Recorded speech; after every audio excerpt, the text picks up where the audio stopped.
สบายดีท่านผู้ชมป้าดเถอะพี่น้องเอ้ยคลิปนี้ก็เป็นคลิปที่ไอคูนเฮาเนาะได้มาส่งยาพื้นเมืองพอต้องเรื่องให้บ่าวบุญนำก็จะได้เอานี่มีพื้นบรรดาไปหาผู้เฒ่าผู้แก่กินโอ้อันนี้คือมันนักเถอะว่ะบ่บ่ได้หรอกเอาเทอละบัตเทอละเทื่อเอาไปไอ้คุณแพ้บ่ลองเลยนั่นนี่เอ้ยกว่าจะได้กินเอ้ยไปอันไดรี่เฮือนเนาะไว้แหละคันว่ามืดผู้ใดก็มาตักเอาสิเนาะโอ้โถสั้นเลยเนาะโอ้สู้ๆเนาะตะกี้ไอเปขึ้นให้พวกน้องแบบนี้เลยแหละเดี๋ยวนี้พวกน้องเปเอาโอ้บ่ไหวละอายุ37ปีปีนี้แล้วพี่น้องเอ้ยหัวเข่าก็คือว่าบ่แข็งบ่แห้งละให้เขาเจ้าแบกผู้ใดก็น้องกินเหล้ากินเหล้าแล้วเมื่อยนี่ รายงานสภาพตอนนี้ไอ้คุณเพิ่นบอกให้ฟังว่าอยู่ในป่านี่มันน้องจอมกับบ่าววัดไปนำกันต่างหาก2 คนไปห้วยสินาพุ่นไอ้ยงไอ้เอกไปนำกันพอคิงไปหากินผู้เดียวอยู่ห้วยเมียงมีนางติ๊กบุญรอดแล้วก็แม่เฒ่ามิตรบ่าวนู่นไปน้ำพ่อพี่น้องเอ้ยเนื้อนั่นเลยพี่น้องนี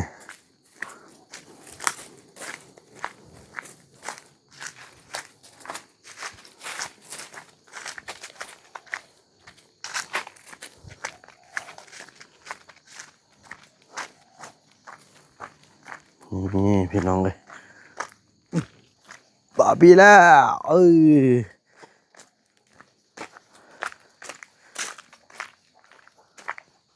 าไว้นี่เลยวันนั้นเมื่อไรก็บอกกันเด้อถ้ากันมาตักเอาอยู่นี่เนี่ยรีเขากันยังนิดนึงถือว่าขอบคุณเด้อพี่น้องเขานี่ก็เป็นเขาจากการช่วยเหลือของแม่แก้วแล้วก็พ่อลีเนาะแม่แก้วพ่อลีพี่น้องเอ้ยพอเพิ่นนี่แหละพี่น้องผู้เพิ่นซื้อโทรศัพท์ให้อันได้ไทยให้ทุกคนได้เบิ่งนี่แหละพี่น้องเพิ่นให้ทางแม่พิมพ์และพ่อทงเนาะอยู่ทางสวรรณเขตฟ้าขึ้นมาจำนวน1 เป่าพี่น้องเอ้ยข้าวสารเนาะขอบใจเด้อพ่อแม่ขอให้อยู่ดีมีแห้งกันนี่ไก่ก็ยังซ้ำนี่หนึ่งเบิ่งเด้อไก่นี่อย่าซ้อเขานั่นเด้ออย่าซ้อเขาจับตึมเด้อเพอมันบ่มีแล้วไก่หมดแล้วเด้อบอกกันทำมันแพ้มันไล่ก่อนเด้อ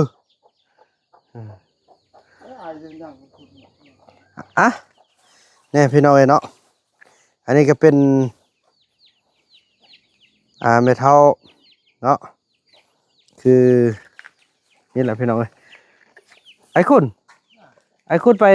ใส่อันย่าอยู่ใส่อยู่เฮือนไอ้คุณน่ะเอาไอ้คุณบ่กินอันนี้เอากินบ่จิบเอาเฮ้ยมาเลยโอเคขอบใจนี่ก็จะให้ทางผู้เฒ่าผู้แก่เขากินเนาะพี่น้องเลยกินอิ่มๆเด้อ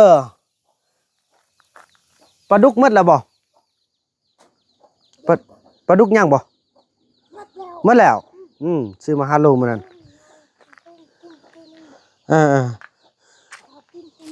โดยเมื่อวันนั้นลูกจะให้ลูกนกมาซื้อไว้คือเก่าเด้อเอาลูกนกมาไว้คือเก่าเนาะเบิ่งกันฮักย่าแล้วมื้อนี้ลูกสิลงไปเวียงไปเอาอีลี่ขึ้นมาเด้ออีลี่ขึ้นมาอีนี่ฮาดเด้อพี่น้องให้เนาะทั้งสิ้นแหละเนี่ยอันนี้จะได้เอาลงแล้วมันหมดเข้าบ่นึงย่ามันสิหักแหละพี่น้องมั้ย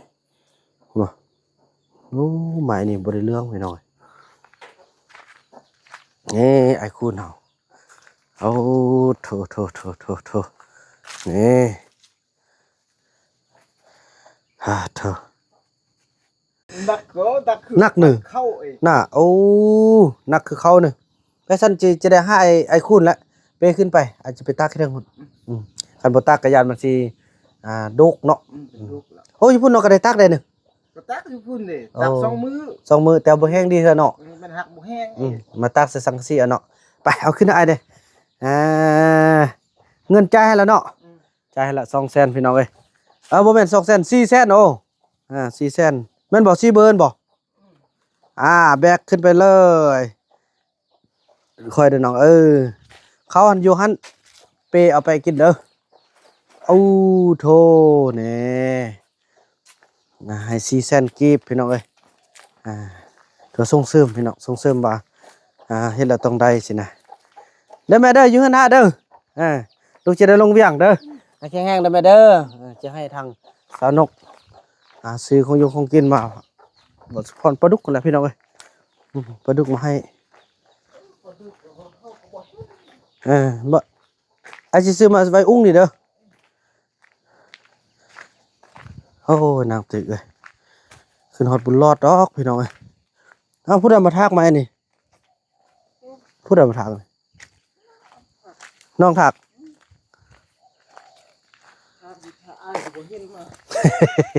นี่จะชุบประหารเข้า ไปหาพระเท่าหุ่น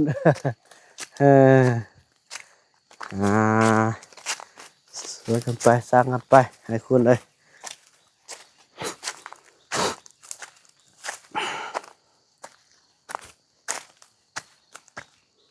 นี่ก็ต้องไปพักยาอีก ไปฝักยามาให้ไอ้เติมเด้อ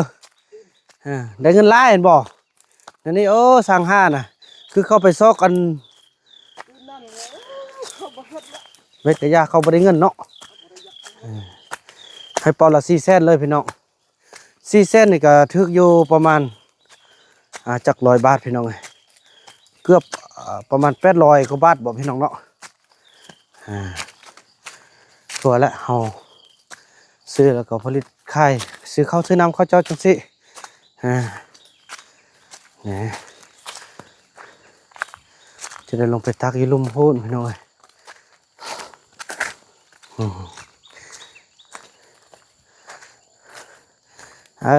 ขอบใจคุณเด้อเด้อเดี๋ยวไปนี่ก็ได้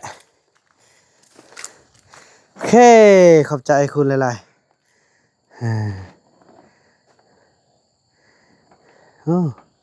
เสร็จละไปอิงคุณบอกเนาะอิงมันจะล้มเนาะมันจะโลเนาะโอ้ขักไอ้คุณสาวยามไอ้บนน้ำแล้วนี่ขอบใจไอ้คุณเด้อเนี่ยกับเบิ้งเฮือนฮะไอ้จะลงไปเอาข้าวอีลี่เด้อเขากินมีแล้วแล้วก็เงินหาแล้วเนาะจะให้ทางไอ้นกเอาเสือนปลาดุกมาไว้ให้พ่อเฒ่ามาส่งจุพ่อเฒ่าก็ไม่เฒ่ามาส่งน้องนกว่าอยู่คนเดียวกับนั่นได้พี่น้องกันเนาะมันเปรี้ยวได้ให้พ่อเฒ่าแหละมาส่ง จอกเป่ากัน ชักเลยเนาะงามขนาดสุดนี้นะพี่น้องงามสุดยอดเลย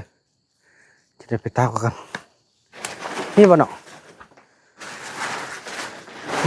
ฟ้าลมแห้งหือหมดพี่น้อง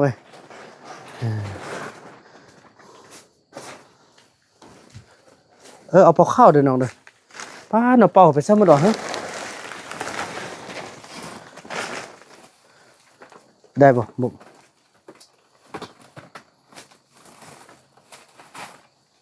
เดี๋ยวเธอละเป่าเนาะอันชกคนก็ได้ชกเป่า เนาะ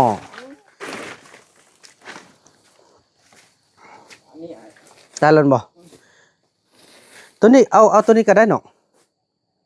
ตัวนี้เอาก็ได้แต่มันทักมีอันน้อยนึงยะแล้วเอาตัวนี้แหละเนาะพอดีเนาะ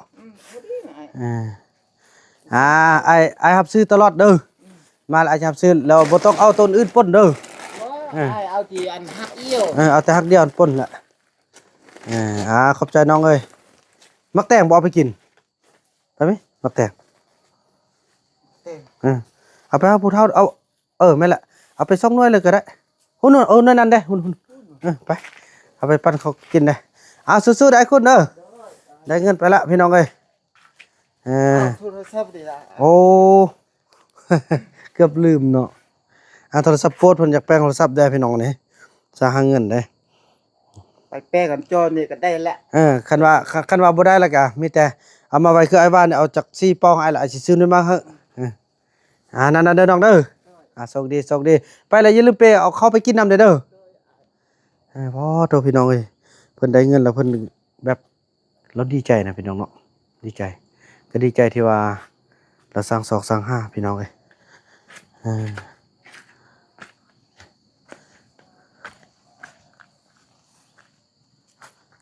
โชคดีน้องเอ้ยโดยแล้วเจอกันเต็มเนาะเลยพี่น้องเอ้ยถือว่าคลิปนี้บ่าวนาจะขออนุญาตจบคลิปกันเท่านี้ก่อนแล้วก็ว่ากันใหม่ในคลิปต่อไปเนาะคลิปนี้บ่าวนำขอกล่าวคำว่าสบายดี